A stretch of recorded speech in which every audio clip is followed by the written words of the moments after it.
Okay. I think it's up. Yep. It's finally up. You got stuck a couple of times.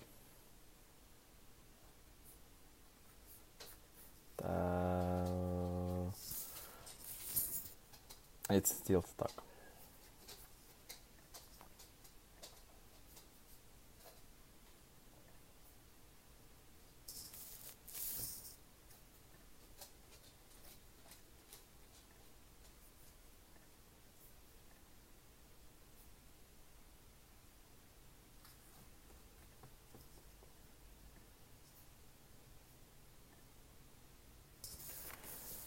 Um, well, I guess I'll talk on it and figure out if it's not stuck anymore.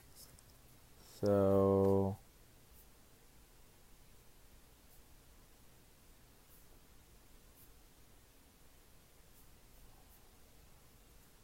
yeah, this thing is very stuck. I don't know. Pops is looking.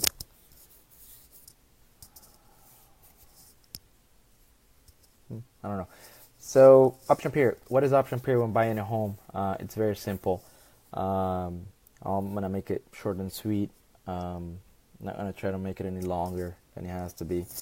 By the way, I had to clean a bottle of wine that my wife dropped on the floor. It was a waste. She blames the bag. It was a paper bag, but I had to clean it. It was sad. Anyhow, um, option period. It was what? It was bad. It was a bag. I didn't even drink it. You think I was drunk already? She's still blaming the bag. So option period is it's the time, and this is not in every state. This only happens in that I know of in about 15 states so far. Texas is one of them. We do something called option period. What that means is that you have the buyer has a certain amount of days. It's between 5 to 10 days, depending on how much you want it to be and how much you want to pay.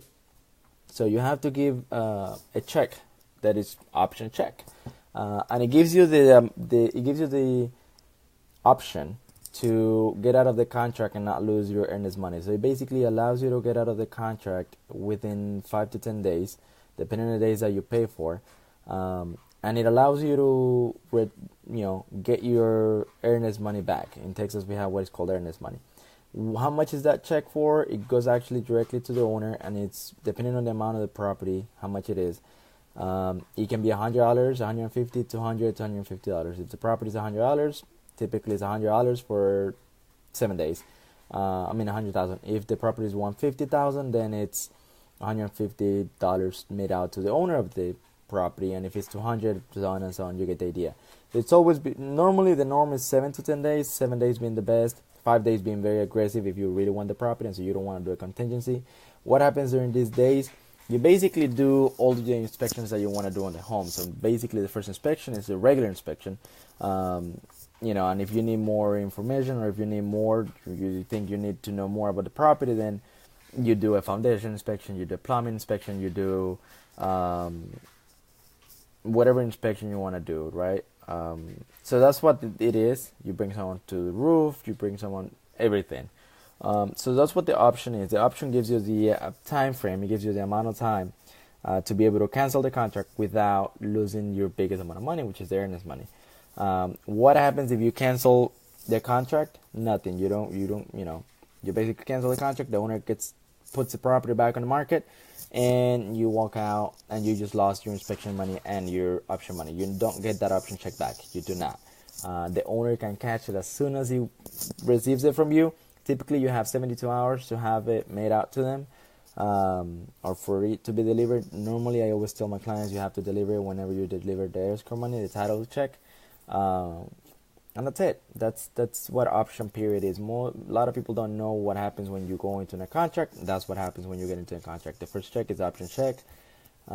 Second check is inspection. Third check is escrow money, but it has to be done within 72 hours. Escrow and option. It has to be done within 72 hours. If not, then you are into default, and then the owner can actually sue you for 3 times the amount of the escrow. If they don't receive the option money, it's normally not a big deal. They don't really care as long as escrow is in. But that's really it. That's all I have for you guys today. It's kind of late. I wasn't planning on coming on this late, but I normally come in at 5. But since they had me cleaning the whole kitchen the whole afternoon, Really? It's like 5 minutes. the whole afternoon. So I Because of it. actually my dog had a little bit of wine. So anyhow, if you guys have any questions, you guys know where to reach me. 832-461-9585. My number is the most public number out there. If you guys have any questions, send me a private message or a text. Sounds good. Guys, have a good night. I'll get with you guys.